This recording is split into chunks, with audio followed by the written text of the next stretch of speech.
안녕하세요. 장성근 변호사입니다. 아시는 분은 아시겠지만 저는 좀 변호사 중에서도 유별나게 지역 현안 문제에 대해 관심을 가지고 있으며 시민단체 활동을 통해 적극 이런 일에 관여하고 있습니다. 제가 예전에 관여했던 일은 수원 지역에 고등법원을 유치해서 신설하는 일이었고요. 현재는 수원 비행장을 이전하고 새로운 지역에 군공항 시설과 함께 민간 여객기, 화물기를 함께 가동할 수 있는 국제공항을 설립하자라는 시민운동을 하고 있습니다. 이 수원 비행장 이전 문제는 언론에 오랫동안 보도돼 왔습니다. 국방부 군공항 이전 사업단에서 추진하고 있는 정부 정책이고 대한민국 공군 국방력을 강화하기 위한 조치의 일환으로 6.25 때 설치되어 이 시설이 아주 낙후되어 있는 수원 서부 지역의 수원 공군 비행장을 새로운 지역으로 이전해서 현대화된 공군 전력을 강화하기 위한 정부의 사업입니다. 그런데 이 지역에서도 이와 같은 이 공항으로 인한 여러 가지 이 문제점, 또 나름대로 저희들도 국민이니까요. 대한민국 공군 군사력의 문제점에 대해서 걱정하고 있기 때문에 정부 정책에 발을 맞추어서 지역사회에서도 이와 같은 시민단체를 통한 활동을 하고 있습니다. 수원 비행장이 어느 지역으로 이전하느냐고요? 국방부에서 수원 비행장, 또 광주 비행장, 또 대구 비행장 이 세 곳을 이전하기로 이제 결정하고 후보지를 물색했는데요. 대구공항은 군위와 의성의 이 경계 지역에 확정을 해서 이미 예산, 사업에 필요한 모든 그런 계획은 완수되어 있고 왜 실제 공사에 들어가야 되는데 안 들어가는지 모르겠습니다. 같은 날 수원 비행장의 이전 후보지로 화성 서부 지역의 화홍 방조제 구역의 그런 일대를 선정을 했습니다. 이곳은 간척 사업으로 이제 농경지로 이렇게 만들어진 곳인데요. 이 농업이 경제성이 없다 보니까 이 분양이 안 돼서 현재 그냥 잡초지로 방치되고 있는 끝이 보이지 않는 지평선이 드러나는 넓은 평야입니다. 자, 그런데 이게 오래됐습니다. 거의 한 15년, 10년 이상 됐는데요. 왜 이렇게 말만 이렇게 무성하고 지지부진하게 됐을까요? 아마 첫 번째는 정부에서 순서에 따라서 대구공항 먼저 이전하고 그 다음에는 뭐 수원을 하거나 광주를 하거나 이 순차적으로 하는 문제가 있을 수도 있고 또 이전할 지역에서 적극 환영해서 유치에 좀 동참한다면은 좀 신속히 처리될 수 있는데 이상하게도 이 광주와 수원 비행장 두 곳은 이전할 지역에서 조금 반대 세력이 있고 이 반대를 그 지방정부에서 주도적으로 하고 있는 문제가 있습니다. 참 여러분 아이러니하죠. 중앙정부의 어떤 세금을 분배받아서 지방정부에서 그런 재정을 운영하는데 중앙정부 정책에 어떻게 보면 역행을 한다, 대든다, 적극적으로 반대한다, 못하겠다 하고 있는 것이 참 저로서는 좀 이해는 안 갑니다. 하지만 최근에 이와 같은 현상에서 변화의 조짐이 나타났습니다. 바로 자생적으로 그 지역에 있는 좀 일부 의식 있는 주민들이 이거 지방정부의 정책이 잘못된 것이다. 시장에게 이거 다시 한번 생각해 봐야 된다. 국제공항을 우리 지역의 발전의 어떤 계기로 삼자. 정책을 재검토해야 된다는 그런 움직임이 일어섰습니다.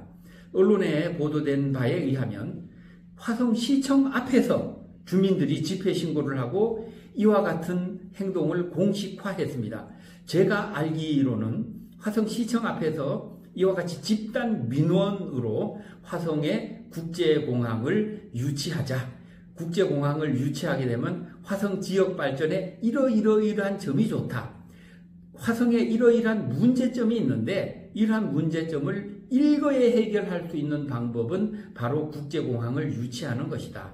국제공항을 건설하게 되면 토지를 수용하는 과정에서 현금이 많이 뿌려지거든요. 두 번째는 많은 자재, 골재들이 들어가고 장비들이 들어갑니다. 이런 비용을 조달하느라고 이 물류 비용 때문에 지역에 있는 업체와 지역에 있는 자재를 사용할 수밖에 없거든요. 아마 공사 기간이 5년, 10년간에 걸쳐서 그곳에 머무는 그 인력들을 포함해서 아마 여러분들이 잘 아시는 미국의 그런 대공황 시절에 루즈벨트 대통령이 대규모 국가 주도의 토목 사업을 일으켰습니다. 뉴딜 정책이라 하죠. 이를 통해서 어떤 여러 가지 국가의 어려움을 극복을 했습니다. 아마 이 수도권에서 이 국제공항 하나 들어선다. 그러면 저희들이 기대감 때문에 이 기대감이라는 것이 어떤 살맛, 어떤 우리 미래에 대한 어떤 보장 이런 성격이 있을 것 같아요. 일단 기분이 좋습니다. 두 번째는 이와 같은 일을 추진하는 과정에서 뭐든지 재투자가 되고 돈이 회전하게 됩니다. 장비들이 잠자고 있던 장비들이 계속 돌아가게 되니까요. 저도 언제 이런 날이 올까 기대됩니다. 돌이켜보면 이와 같은 국제공항 문제에 대해서 너무 적극적인 찬성 추진과 밀어붙이기 절대 안 된다라는 어떤 그런 뭐라 그럴까 철학도 아니고 거의 신념에 가까운 이와 같은 두 가지 개념이 충돌했었는데요. 여러분들 아시다시피 모든 어떤 정책에는 양지와 음지가 있죠. 긍정적인 측면과 부정적인 측면이 있어서 이것을 함께 거론하고 토론하면서 문제점을 개선하려고 하고 또 이게 실현 가능성이 없다거나 문제점이 워낙 더 크면 포기하고 또 다른 어떤 대안을 찾는 방법이 있는데 이제까지 이와 같은 토론이 전혀 없었습니다. 어떻게 보면 TV에서 뭐 후보자 간 토론, 찬성 반대 여러 가지 토론이 있는데 이제까지 이 경기 남부 지역의 국제공항 문제는 일방적인 주장뿐이 없었습니다. 그런데 벌써 2025년도 이제 9월이 됐고 결실의 계절이 되었는데요. 이 결실의 계절을 맞이해서 이와 같은 움직임도 나름대로 결실을 맺었으면 하는 소망이 있습니다. 그 결실이라는 것이 어느 정책을 선택하는 것이 아니라 긍정적인 면 또 부정적인 면 찬성하시는 분들의 입장, 적극 반대하시는 분들의 입장을 서로 이해하는 그런 자리가 있었으면 합니다. 누구라도 좋습니다. 어느 언론기관도 좋고 개인도 좋고 시민단체도 좋고 수원시도 좋고 화성시도 좋고 경기도도 좋습니다. 여러 다양한 생각을 가진 일반 시민들을 모아서 전문가들은 그들만의 생각이 있기 때문에 안 변하거든요.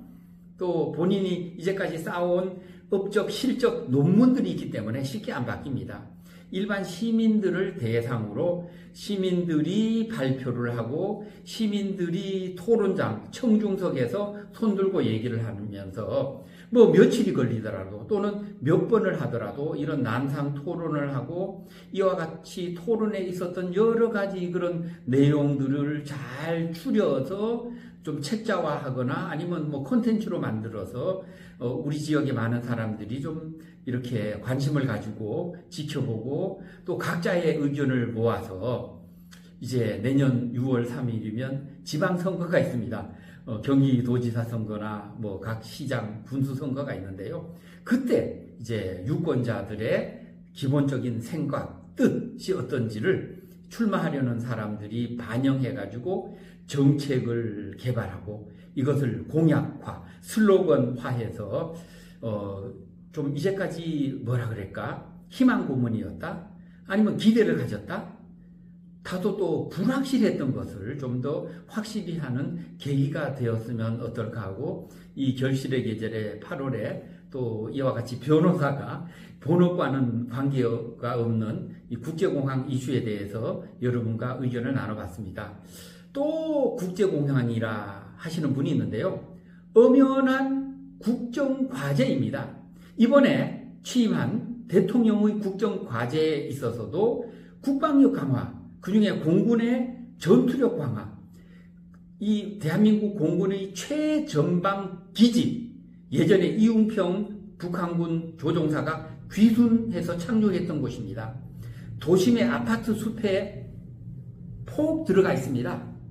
제대로 훈련을 못합니다. 북한에서 전투기가 뜨면요, 여기는 최신의 기종이 없기 때문에 서산이나 청주에서 떠야 되는데 이미 늦죠. 사실은 너무 심각한 상황입니다. 뭐 이게 약간의 대한민국의 공군 전력에 대한 문제라서 뭐 전문가들은 조용히 기밀을 유지할 수밖에 없는데, 이거는 어린아이도 비교해보면 아는 일입니다. 하루 빨리 새로운 지역에 좀 더 넓은 면적에서 좀 최신식 시설을 갖추고, 뭐 활주로 2개, 3개를 더 놓고 민간 여객기가 운영하면은 청주국제공항처럼 되는 겁니다. 김포, 인천, 이 화성에 신설되는 신공항이 유기적으로 잘 관리가 돼서 이 대한민국의 항공산업이 한 단계 업그레이드 되는 그런 좀 시대가 빨리 왔으면 하는 마음 정말 저는 절실합니다. 여러분들 끝까지 이렇게 들어주셔서 감사하고요.